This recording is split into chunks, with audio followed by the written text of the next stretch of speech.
Boa noite, consciência, bom dia, boa tarde, a hora que for que o senhor, a senhora estiver assistindo esse vídeo.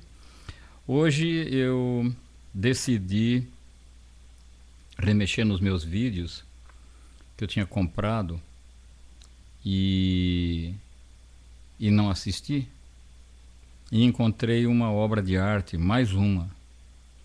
É brilhante como a TV, a internet, os vídeos, os DVDs,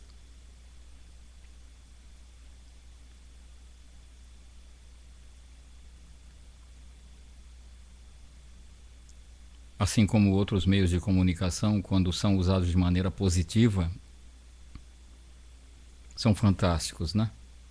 Eu tive a grata honra de assistir um filme baseado num romance de Léo ou Leon Tolstói, um russo. A trama se passa nos tempos, lá para 1864, nos tempos da realeza russa, da Rússia cristã e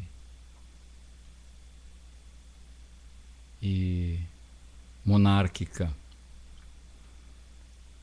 O nome do romance é Anna Karenina e é realmente um épico. Só a maneira de filmar, eu não me lembro do nome do cineasta, Joe Wright, por aí, também não importa, né, tanto assim. E uma belíssima atriz, belíssimos, gente, só a maneira de filmar já é fantástica. Mostra a coisa também como se fosse todo um teatro, como num teatro que abre, sobe cortina, fecha cortina, mas daí quando levanta a cortina aparece a paisagem atrás, umas misturas assim fantásticas, mas que infelizmente mostra o quanto o amor é cuspido, repudiado, machucado, magoado, maculado e vilipendiado na sociedade mundial, nas nossas sociedades. É um absurdo. É um absurdo a incomensurável palhaçada que está atrás desse mesquinho não amarás a mulher do próximo. Eu não sei, eu tenho a impressão que no decorrer de milhares e milhares de anos, desde que Moisés recebeu de Deus, subindo no Monte Sinai, 10 mandamentos, eu tenho a impressão que a coisa foi tão adulterada que afinal de contas é mais de 2000 anos, muito mais de 2000 anos. 2000 anos teve Cristo, teve Jesus aqui. Moisés é muito antes, ou não? Eu sei lá quando é que foi.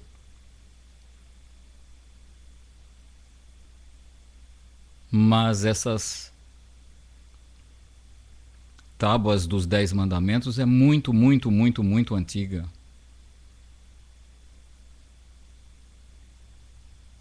E talvez ela precise ser, eu não sei se algum autor, eu não tenho conferido na internet tanto assim. Eu sei que, por exemplo, o Pai Nosso, da maneira como alguns autores que fizeram um livrinho desse tamanhico, mas que anuncia lá, logo na primeira página, aprontem-se para uma revolução, se você ler esse livro, porque mostra as palavras de Jesus em aramaico. É bem diferente do que o Pai Nosso, da maneira como nós rezamos nas mais diversas, por exemplo, na igreja messiânica. Os evangélicos também devem ter sua maneira, os presbiterianos, os católicos. Não existe um consenso exato. Eu tenho uma terapeuta fantástica que é muito legal, muito amiga minha, embora a gente se veja bastante pouco, que é a Jurema Gaudêncio. Ela também publicou, distribuiu, entende? Palavras de Jesus mais ligadas ao original da língua dele, que ele não falava romano, não falava italiano, não falava judaico, Yiddish. Ele falava aramaico, pelo que eu fiquei sabendo. Então as palavras... Por exemplo, uma coisa que é uma tremenda revolução, e você acha que não, você vai dizer que não, mas se você for ver bem, se todo mundo levar a sério, a palavra Maria, Maria em aramaico, quer dizer Senhor. Então, quando alguém fosse pedir alguma coisa ao Senhor, pediria a Maria, com H no fim, Maria. Como é que isso virou o nome da mãe de Jesus? É uma transformação e tanto. Em primeiro lugar, Jesus não se chamava Jesus, chamava-se Yeshua. Ou Ishua. Ou Ishua. Então o nome dele não era Jesus em absoluto. Virou Jesus ao longo dos anos. Demorou muito até semanticamente, linguisticamente mudar o nome até Jesus. Porque era Yeshua. Existem como a Doris, que é uma amiga nossa, que era funcionária lá em casa. Ela participa de uma igreja atual, mundial, não sei se mundial, brasileira, e que advoga e prega e consta que o nome de Jesus não era Jesus, era Yeshua, tá certo, que era Yeshua, não era Jesus. Jesus não existia naquela época. Se você for falar de Jesus, pegar uma máquina do tempo, ninguém sabe quem é. Se for falar de Yeshua, vão saber que é o abençoado. Mas então a palavra Maria, quer dizer, a mãe de Jesus, a mãe de Yeshua, provavelmente não era Maria o nome dela. Devia ser alguma outra coisa. Maria, Mariana, Madalena, não são nomes que existiam naquela época. Eu nunca vi o nome de Maria, Mariana e Madalena no original. Eu sei que eu li o livrinho e a oração do Pai Nosso em aramaico é bem outra coisa. Fala do Deus Pai Céu e Mãe Terra.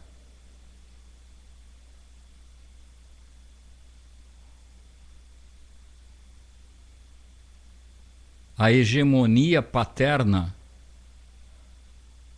da Igreja Católica e outras, essa hegemonia do macho, do homem, essa tríade que não contém mulher nenhuma, Pai, Filho, Espírito Santo, é o que o célebre mestre Osho chamava de tríade machista.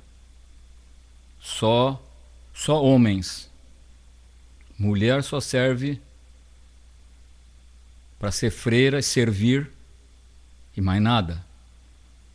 Ou então, se for fora dos monastérios, para procriar ou para ser prostituta.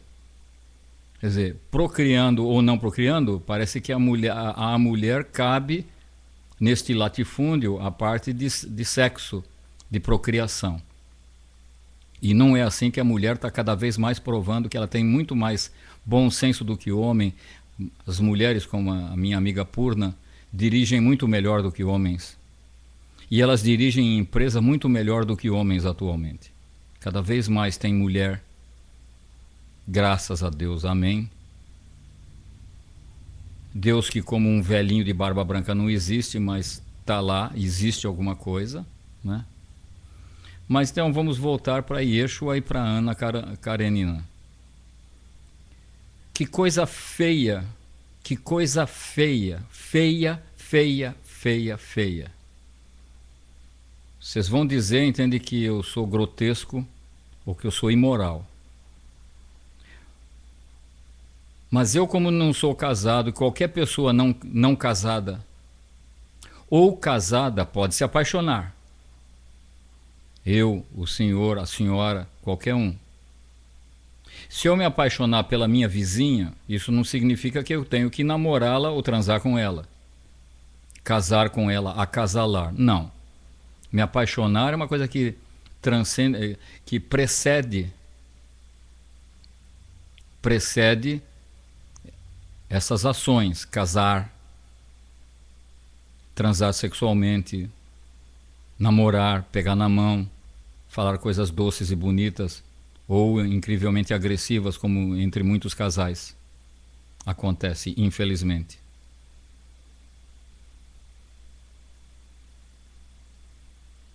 E consta que o amor seja Deus no mundo.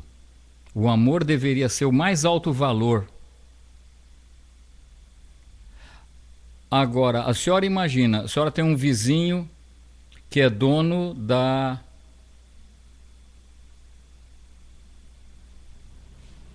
Kitaro Music.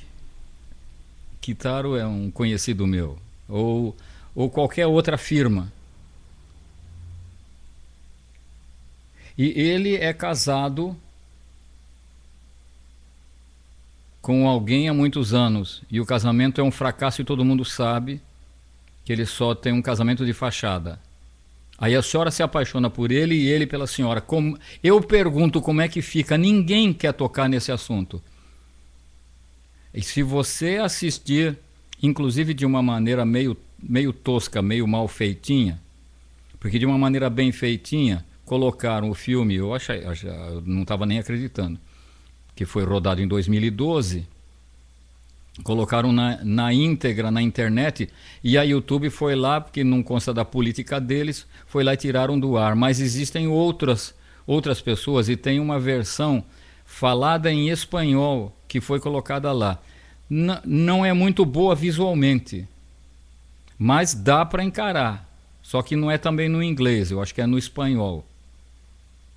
Mas parece que tem uma maneira também de você comprar. Parece que por R$ 24,90 você pode comprar e baixar. Ou então tem o trailer até. E realmente, sabe, eles perdidamente se apaixonam um pelo outro. E ele não é casado não, mas ela é casada com alguém. E não tem amor entre eles, mas não tem mesmo. Mas tem uma conivência, uma amizade. Ela deve ter transado com ele, deve ter feito sexo com ele de alguma maneira, porque procriou. Mas a trama é tão intrincada, é um negócio tão feio. No fim, a mulher lindíssima. Você precisa ver, eu recomendo mesmo. Entra no meu timeline, Sérgio Taza, e dá uma olhada, tá lá. Ou vai na YouTube. Ana Karenina, trailer. Um trailer de 4 minutos que só esse trailer já é uma obra de arte, vale a pena. Que coisa feia, que coisa feia. Um casal que não se ama e todo um negócio intrincado. E considerando-se a Rússia da época, se a mulher, entende, pediu o divórcio e o divórcio for homologado, mas de uma maneira litigiosa, que na realidade, entende, ela se separa, pede o divórcio, mas o cara diz que não é legal, que não foi legal, que ela foi criminosa no seu ato, a mulher é proscrita e não pode casar mais. Então vai viver como pária. Perde a propriedade dos filhos. Perde a possibilidade. Mas é um negócio tão nojento que se você vacilar, você assistindo um filme desse, uma obra dessa, é uma obra que o mestre Osho até, e outras pessoas, claro, classificam, Leon Tolstói, são obras classicíssimas. Eu não podia imaginar que Tolstói pudesse criar um... No fim, a mulher se mata se jogando nos trilhos de um trem. O trem esmaga ela, corta em pedaços. Nem mostra depois a reação do amante dela, porque esse amor torna-se proscrito. Essa paixão que um tem pelo outro tremenda. E toda uma série de pressões sociais. Daqui a pouco, como não é uma cidade de 30 milhões de habitantes como São Paulo, é uma cidade, Petersburgo. Uma cidade zica naquela época, em 1864, ou imediações, desse tamanhico, pequenininha. Ela se atreve, depois de proscrita, sabe, depois de ficar claro, entende, que ela estava apaixonada por outra pessoa e estava já transando com ele, namorando ele, engravidou dele e acaba contando pro marido, porque ela tem coragem. Ela tem coragem de fazer uma coisa dessa. Esse que é o ponto. Ela tem coragem de namorar uma pessoa que ela ama.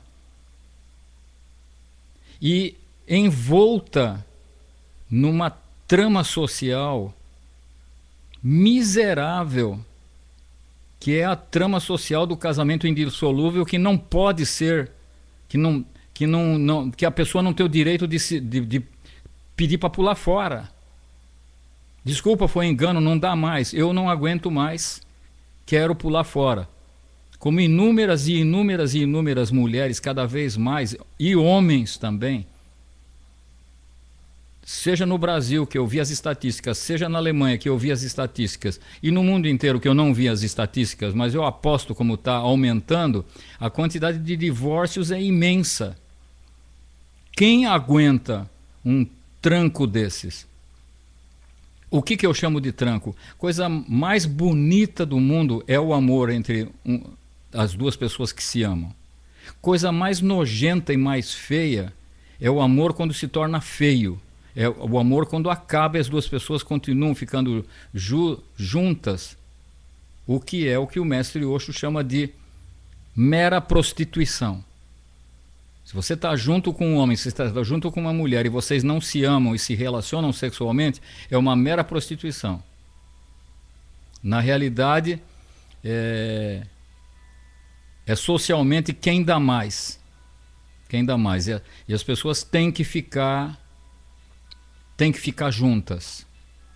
É um negócio tão enervante de você...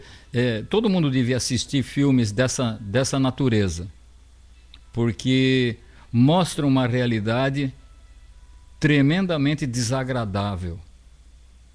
Nada é mais triste e mais terrível do que você ir num restaurante e olhar para a cara de enfado terrível que um casal, entende, que não está... Um está olhando para um lado, o outro está olhando para o outro. Está na cara que não se amam. Está na cara que estão ali. É muito desagradável. É tremendamente desagradável. E é inclusive tremendamente desagradável quando você se percebe numa relação desse tipo, intrincada. E parece que realmente a sociedade... Tudo conspira, as pessoas ajudam você a se casar. Mas é o que a gente estava conversando na semana passada, quando você realmente tem toda a certeza que o negócio não vai mais, não tem tem padre, tem polícia, tem advogado, tem juiz, tem pai, tem mãe, tem família, tem amigos, todo mundo conspira para você casar. Até as imobiliárias, até fica mais fácil. Teve amigos meus que se casaram porque a gente não ia casar. Mas acontece quando a gente foi ver, para comprar um imóvel ficava tão mais fácil que a gente resolveu casar, que se a gente fosse casado tinha uma série de isenção de impostos, podia comprar em 2, porque senão não podia, e um monte de coisas, que na realidade é um truste em torno de uma relação sexual, e forçando ela a ser duradoura. E é a coisa que eu entendo tão pouco do Wilhelm Reich. Eu até conheço algumas amigas minhas que trabalham com terapia reichiana. Eu até admiro, tiro o meu chapéu, porque eu entendo muito pouco. Mas aquela coisa da relação sexual econômica, ou da relação sexual duradoura, ou da forçada de barra das pessoas continuarem juntas. Por quê? Porque elas que optam por essa coisa, por essa integração compulsória, e que depois você não consegue mais se desvencilhar. E daí tem padre, polícia, advogado, jurisprudência, todo mundo conspirando contra você se separar. Todos os meios de comunicação vão fazer você, entende? As casas isso, casas daquilo, venda disso, compre barato, etc, etc, etc, vão criar todo um clima, entende? Para você se manter casado. Agora, digo mais, uma coisa que se fala meio pouco. A minha percepção dos fatos é de que a pessoa insatisfeita, mas eu acho tão óbvio isso, acho que não tem psicólogo que não. A pessoa brutalmente insatisfeita consome mais, come mais. Ela sexualmente não funciona mais com o seu parceiro. Por causa do casamento, não pode transar com outra pessoa. Às vezes está até apaixonada por uma pessoa que também é casada com outro, então vira um negócio integrado. É por isso que, na realidade, sexo não é, definitivamente, sexo não é o maior tabu do mundo. Dinheiro, falar em dinheiro já é um grande tabu. Ninguém fala em dinheiro, mas quem aguenta está cada vez mais vindo à tona aqui. Fulano que trabalha, montes de gente no Brasil que trabalha para o povo, milionários, com carros milionários nas suas garagens. Isso é absolutamente imoral. Existem países em que trustes desse tipo, entende? Certas pessoas vão executadas se roubar o dinheiro do povo em proveito próprio. No Brasil parece que é o contrário, parece que, como diz o Chico Buarque, chame o ladrão, chame o ladrão. Para a gente se proteger é melhor chamar o ladrão. O que estou achando bacana, mudando assim de assunto, né, é ver a polícia, o lado não corrupto do Brasil, tomar providências. Tomar providências, porque é muita gente ganhando rios de dinheiro às custas de trabalhar para o povo. Eu não sou povo. E, na realidade, eu tenho um pouco de asco dessa preocupação com essa palavra. Eu não sou povo, eu sou um indivíduo. Eu sou pelo menos um aspirante a ser um indivíduo, ou já estou sendo um indivíduo. Indivíduo é o que a palavra diz. A pessoa que não é dividida, é indivisa, ela é individuada. Que nem o Carl Gustav Jung vai dizer do processo de individuação de uma pessoa, que é todo um processo. Por que é um processo? Na realidade não tem processo bolhufas. Na realidade é um processo, sabe por quê? Porque a sociedade cria tal as relações com família, com professores, com entidades, com universidades, então, e empregos, tudo conspira para você se fragmentar em pedaços. Você definitivamente não pode fazer o que você quer e o que você gosta. Não pode. Você não pode. Você não pode ter um emprego e sai para almoçar, está cansado, não quer voltar. Pronto. Não, estou cansado, eu quero dormir, não aguento. Não, você vai tomar 2 Pervitin, 3 Rivotril, 5 café e volta para lá e, ai meu Deus do céu, trabalha até às 6. Daí vai embora para casa. Quer dizer, na realidade você é um escravo, você é uma escrava, você não pode fazer o que você quer.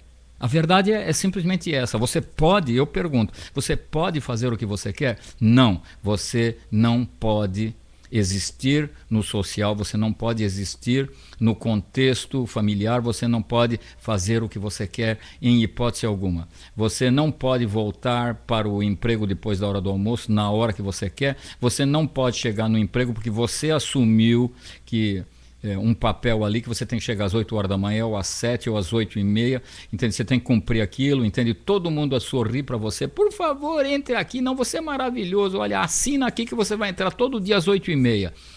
No primeiro dia que você chegar às 8h45, o cara, pô, legal, nossa, o que aconteceu? Você estava atrasado? Na segunda vez que você chega às 8h45, pô, legal, de novo você chegou atrás. Qual que é o problema? Depois da quinta vez que você chega atrasado às 15 ou às 10h49, você começa a levar bronca. Quer dizer, você já não é mais aquela pessoa bacana. O que tem a ver você chegar atrasado com você deixar de ser uma pessoa bacana? Você é uma pessoa bacana, só que você...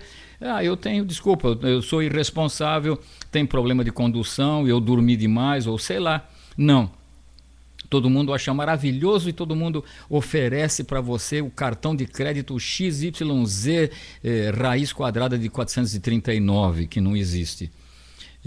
Mas enfim, aquele cartão de crédito, todo mundo e tal. Não, por favor, sente aqui, assine aqui, aperta os botões, bota o seu polegar. Na medida que, na primeira vez, entende que você não pagar, já, olha, vai ser uma multa de mora, juro de não sei o quê. Depois da quinta vez, entende que do quinto mês que você não paga, daqui a pouco tua dívida está aqui e daqui a pouco vai pro pau. Daqui a pouco você já não é mais. E você continua sendo aquele Einstein. Você continua sendo o grande fomentador da teoria da relatividade, só que você não tem cabeça para pensar e ferrou o seu cartão de crédito. E você continua sendo genial como Einstein, só que querem que você se dane. Você está devendo seu cartão de crédito, você já não é mais bacana para nós. Você não presta porque está devendo. Entende? Na sociedade é assim. Então é o seguinte...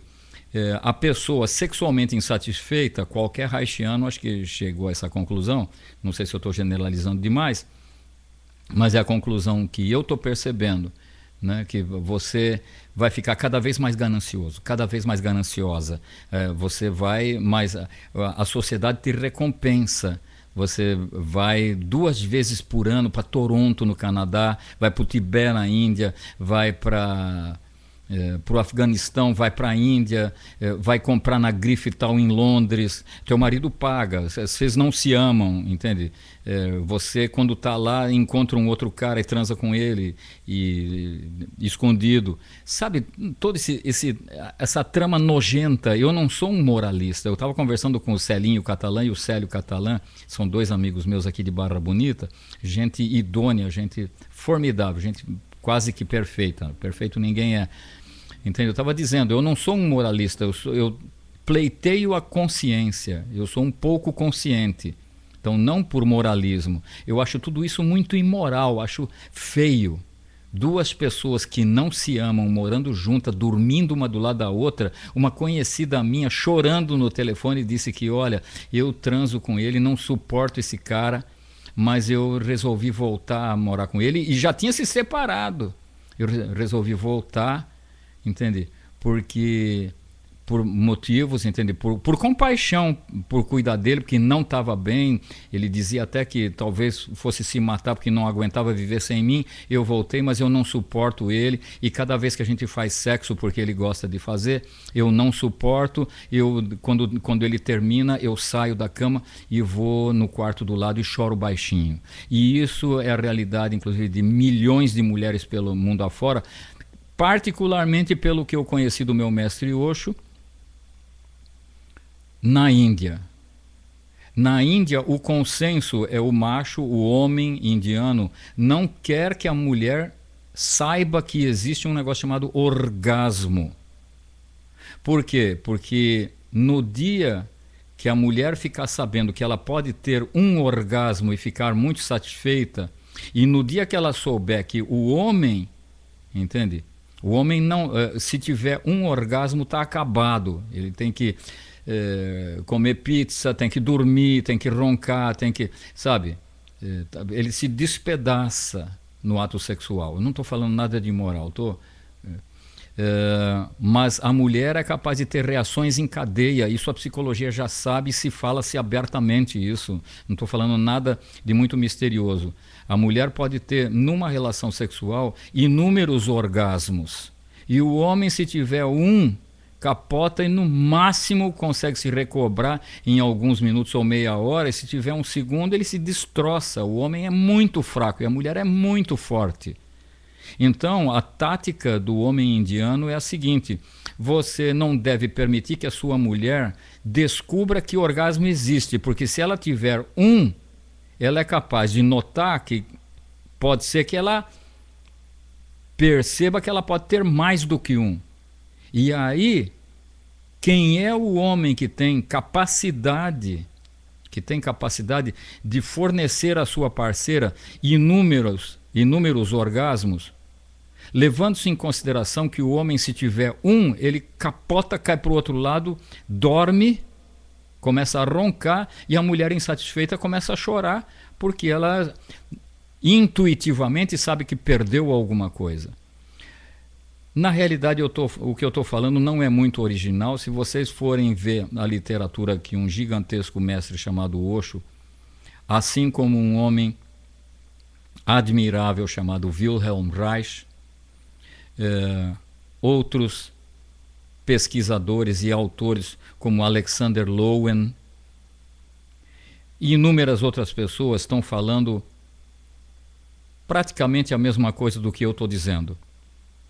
Na realidade, eu não estou sendo muito original, mas é um fato, entende, que a sociedade está interessadíssima que a pessoa seja sexualmente insatisfeita.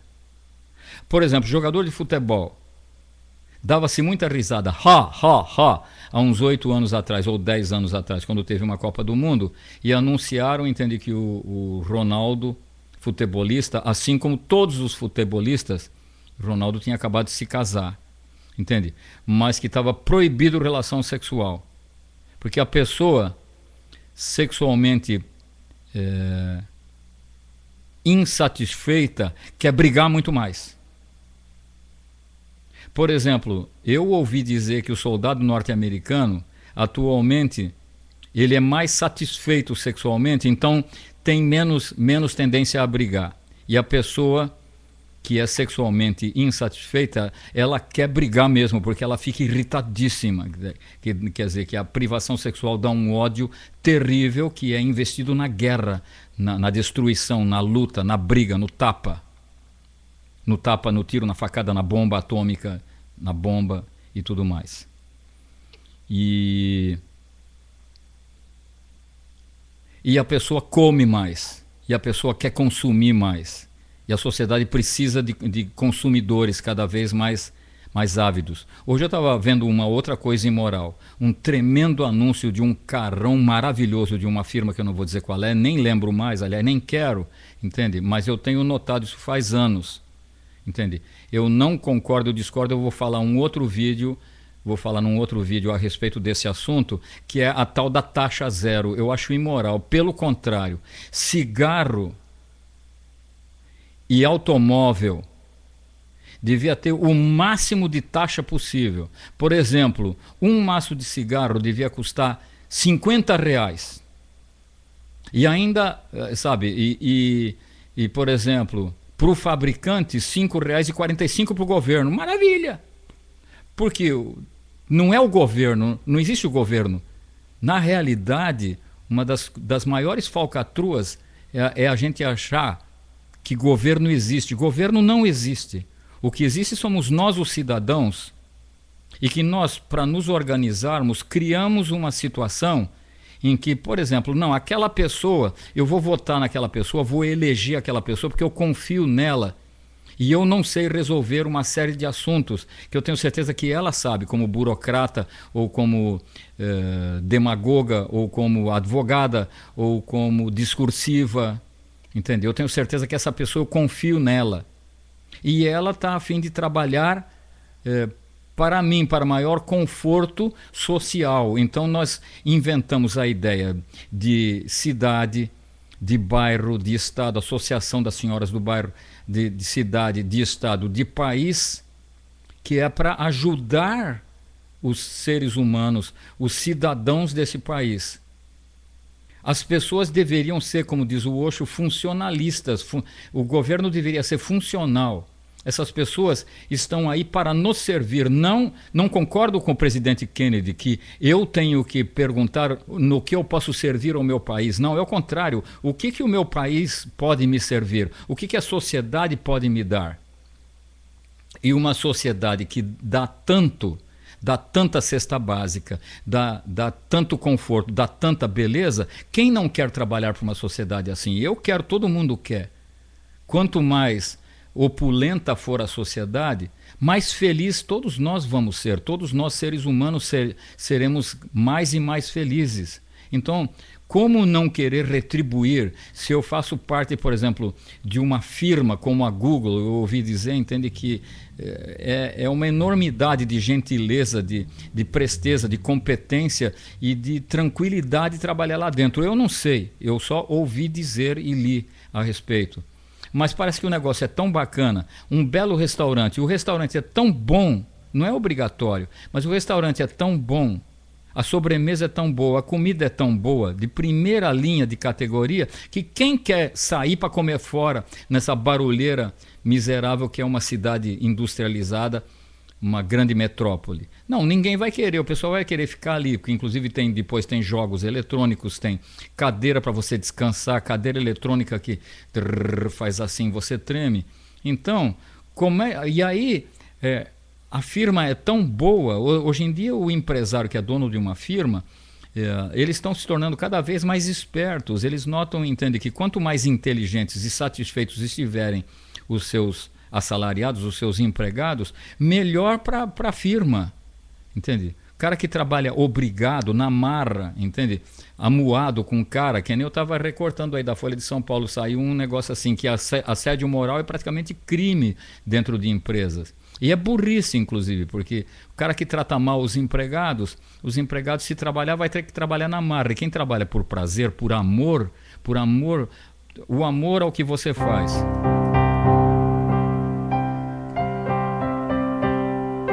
Eu amo tocar esse piano.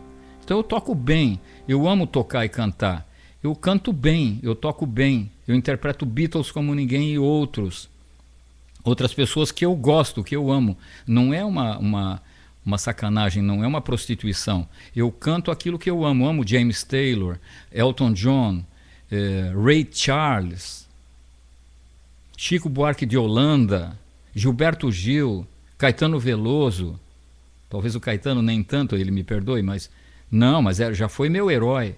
Paul McCartney, John Lennon, Ringo Starr, George Harrison, Chopin, Claude Debussy, Maurice Ravel, grandes nomes, grandes mestres para mim. Então, eu gosto do que faço. Quem gosta do que faz...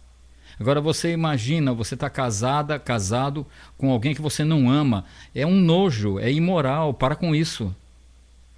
Então, nesses termos, eu acho que as pessoas que não amam, só as que não amam, deveriam pedir o divórcio, deveriam se separar. Agora, se você vê a coisa horrorosamente intrincada, chega a dar asco. Eu não sei como é que eu consegui assistir até o fim, mas a minha intuição disse que eu devia assistir.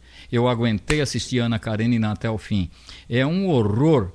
Todo mundo olhando torto para uma mulher que parou de se relacionar com o seu... que teve a coragem de estar apaixonada por um cara e parou de se relacionar com o marido e disse para ele, olha, o seguinte, está acontecendo assim, assim, assado. Eu não amo você.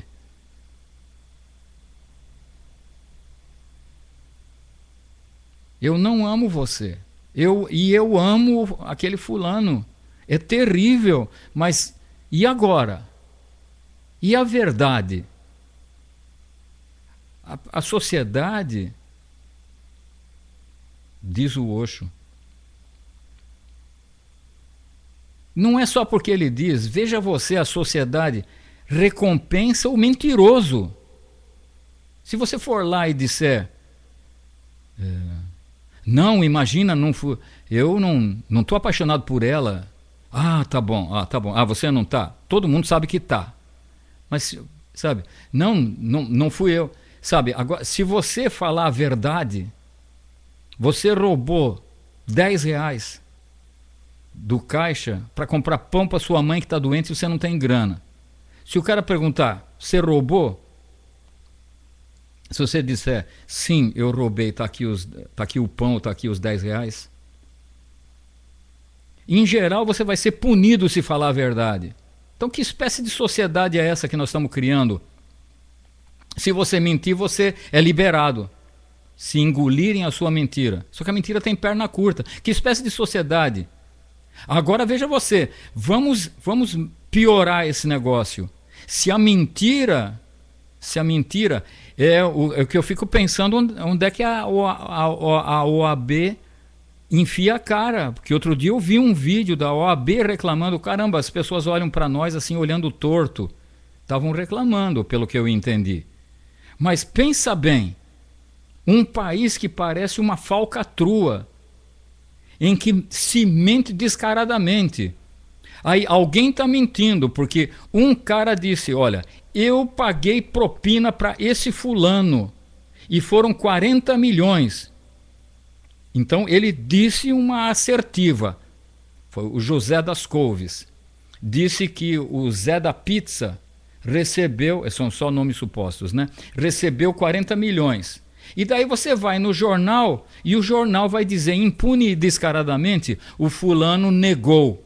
Então dá asco, dá vontade de vomitar em cima do jornal. Eu ainda leio o jornal e o tempo todo fico reclamando com os meus botões que eu tenho vontade de vomitar naquilo que leio. Porque você fica dizendo que...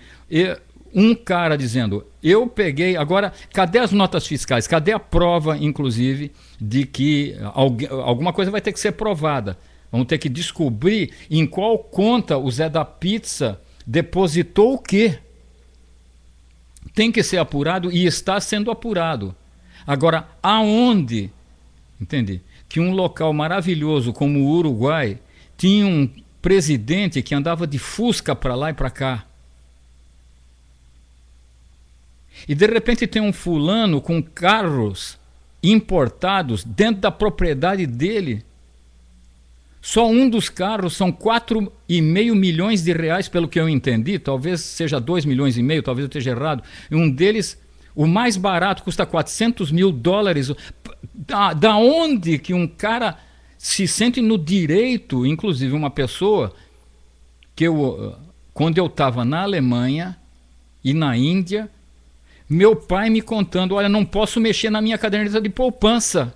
E apareceu um cara aí, entende, que encampou tudo, e eles têm o poder na mão. Agora, exatamente agora, aposto como todos eles lá em cima têm o poder na mão de encampar a caderneta de poupança de todo mundo. Já pensou se isso acontecer? O escândalo, meu pai estava assim, olha, não sei o que fazer. Que a gente confia no governo e a gente confia num troço chamado poupança. Quando eu abri a minha primeira conta bancária em 1968, o banco praticamente me pediu para que eu abrisse a conta. E cada vez que eu ia lá, me davam três talões de cheque. E temerosíssimos que eu fosse na agência de um outro banco, porque eu posso sair daqui e ir para lá. E eles sabem que eles vivem do nosso dinheiro. Eles vivem do nosso dinheiro.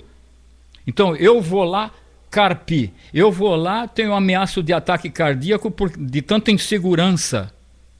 Minha mulher pode levar os filhos na escola. Ser mãe é para padecer no paraíso. Que dificuldade é ser mãe, não é verdade? Ela, entende? Olha só que dificuldade. Ela tem que pegar o Lamborghini ou sei lá que carro, entende? O Audi 0 km do marido e levar a criança na escola. Agora, ele vai ter um infarto daqui a pouco porque não sabe da onde, como tolerar, continuar no emprego para pagar esse Lamborghini, o que nome que tem, o Audi que a mulher dele está dirigindo para levar criança na escola. Então nós trampamos feito malucos,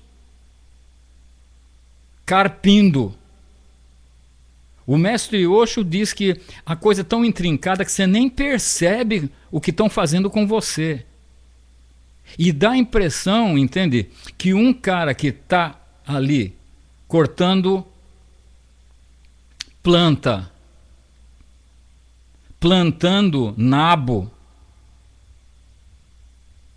e outros tipos de limpeza, costura, um monte de empreguinho, como esses escravos chineses que ficam o tempo todo soldando uma pecinha, soldando uma pecinha, soldando uma pecinha, soldando uma pecinha, soldando uma pecinha, o dia inteiro soldando uma pecinha. Eu tenho vergonha quase de comprar um iPhone, eu tenho vergonha de ser rico, porque eu sou rico, assim, um pouquinho. Mas um pouquinho me sinto rico. Eu tenho um telefone celular que consulta a internet, eu sou rico. Atualmente está começando a haver uma certa democratização da riqueza. Você já pensou o dia inteiro alguém, para que você tenha um iPhone, tem que ter alguém lá.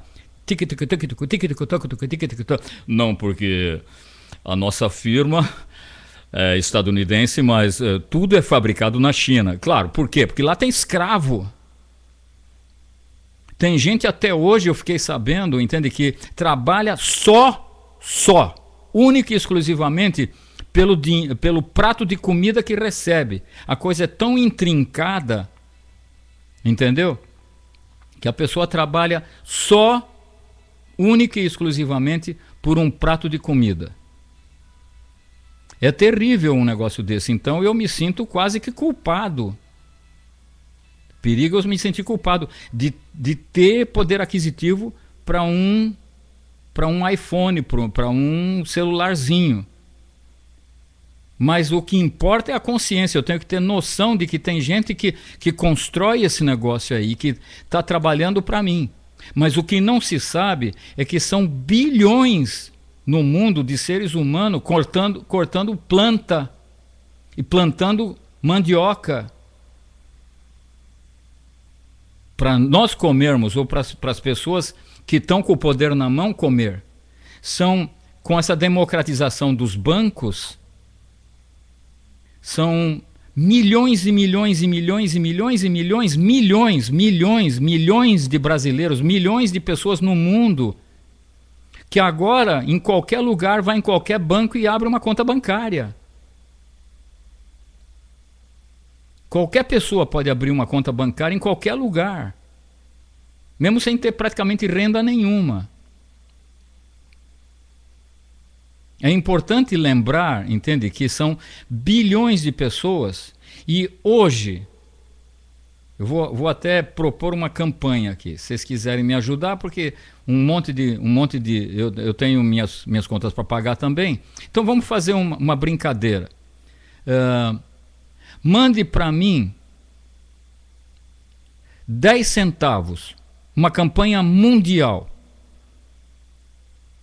10 centavos, se for 1 bilhão de pessoas me mandando 10 centavos, eu queria saber quanto dinheiro eu vou receber quando eu receber de 1 bilhão de pessoas 10 centavos. 10 centavos é 1/10 de R$1. Então, 1 bilhão de pessoas, se de hoje para amanhã 1 bilhão de pessoas me mandar 10 centavos, amanhã eu terei na minha conta 100 milhões de reais. Você sabe quanto é 100 milhões de reais? Eu não consigo nem imaginar na minha conta bancária 100 milhões de reais. Você acredita que essas pessoas, isso é o que eu ouvi o Osho dizer, essas pessoas que são muito pobres, mas elas trampam, elas trabalham, e elas estão sustentando os bancos, não estão? Então as pessoas que trabalham nesses bancos, no mínimo, estão tendo cada vez mais respeito por essas pessoas, que são os investidores. Nós, os que estamos trabalhando, não é lá dentro, gerente, e se for o caso de alguém, quer dizer, aí colocamos alguém, é o que eu estava falando, colocamos alguém no governo, eu tenho que parar às 7 horas, colocamos alguém no governo, deveria ser funcional, mas na realidade eu escutei o Osho dizer, e é um fato, É um fato. Eles logo, logo se tornam senhores do povo. E daqui a pouco eu tô andando de ônibus por aí e o cara tá andando de um áudio com 5 áudios 0 km. Ele e toda a família dele. Ó, eu tenho que parar porque são 7 horas. Todas 7 horas eu assisto um vídeo do mestre. Eu agradeço a extensão da paciência de vocês. Eu tenho que desligar. Namastê. Muito obrigado. Um abraço muito forte. Desculpa eu ter falado demais. Eu só ia falar sobre a Ana Karenina, que é altamente recomendável. Um abraço, viu? Bye!